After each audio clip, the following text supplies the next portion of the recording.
नमस्कार, जय माता दी। मैं बिमला शर्मा। आज मैं आपको सुनाने जा रही हूँ भोलेनाथ की एक सच्ची और पुरानी कहानी। एक बार कैलाश पर्वत पर भगवान शिव और माँ पार्वती बैठे हुए थे।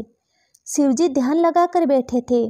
तभी पार्वती जी ने देखा कि वे मंद मंद मुस्कुरा रहे हैं। पार्वती जी के मन में प्रश्न उठा कि आज महादेव ध्यान मुद्रा में भी क्यों मुस्कुरा रहे हैं। माँ पार्वती भोले बाबा की समाधि समाप्त होने पर उनसे पूछा, स्वामी, मैंने आपको पहली बार समाधि में मुस्कुराते हुए देखा है, इसका क्या कारण है।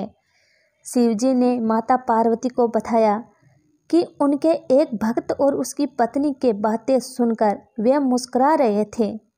पूरी बात बताते हुए महादेव ने बताया कि मृत्यु लोक में मेरा एक अन्य भक्त एक ब्राह्मण है, जो कि मेरे ही एक मंदिर में पुजारी है और दिन रात मेरी सेवा में लगा रहता है। वह इसी मंदिर के पीछे छोटी सी कुटिया में अपनी पत्नी के साथ रहता है।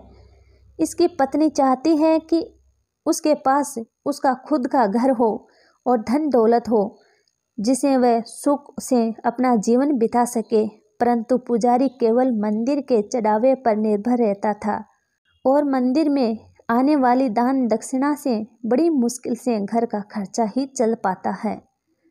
घर और अन्य सुख सुविधा कहाँ से आएगी।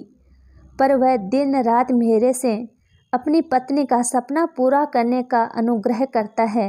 आज उसकी पत्नी ने उनसे ऐसी बात कही जिसे सुनकर मैं मुस्कुराए बगैर नहीं रह सका।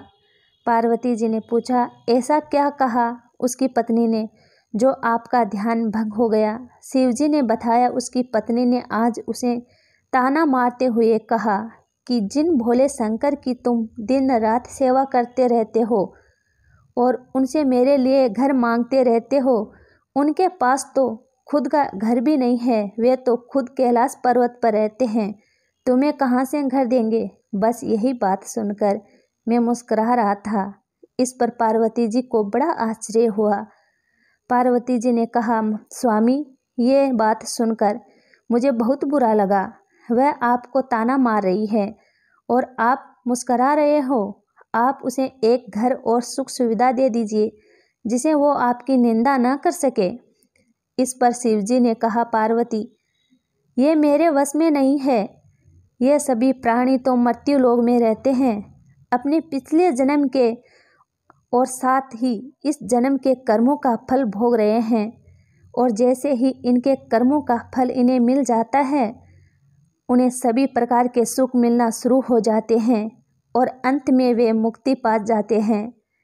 इसीलिए इसे मृत्यु लोक कहा गया है। मनुष्य बार बार जन्म लेकर अपने कर्मों का हिसाब चुकाता है।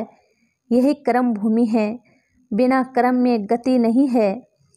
आगे शिवजी ने कहा, यह ब्राह्मण पिछले जन्म में एक साहूकार था, जो कि लोगों की जमीन, उनके जेवर, पशु आदि गिरवे रखकर उन्हें पैसे देता था और उनकी जमीन हड़प लेता था, और जो दूसरों के जेवर और ब्याज में पैसा मिलता था उसका उपयोग यह उसकी पत्नी भी किया करती थी।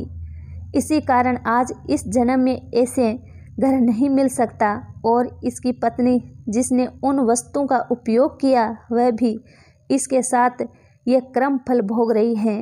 इस जन्म में ये मेरी सेवा कर रहा है, जिसे इसके कर्मों के फल में जो कष्ट मिलने थे वे मेरी भक्ति के कारण इसे नहीं मिल रहे हैं। इसका जीवन शांति से कट रहा है, पर जब तक इसके कर्मों का हिसाब पूरा नहीं होता इसे घर और अन्य सुविधा नहीं मिल सकती। यही विधि का विधान है। पार्वती जी ने कहा, यह तो ठीक है, पर उसकी पत्नी जो आपकी निंदा कर रही है उसका क्या। तब शिव जी ने कहा, संसार में जैसे जैसे कलयुग का समय निकट आ जाता है, मनुष्य भगवान की भक्ति करने के स्थान पर उनकी निंदा करने लगेगा।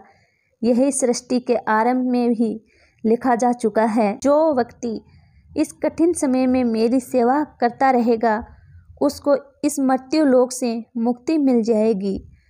हर हर महादेव।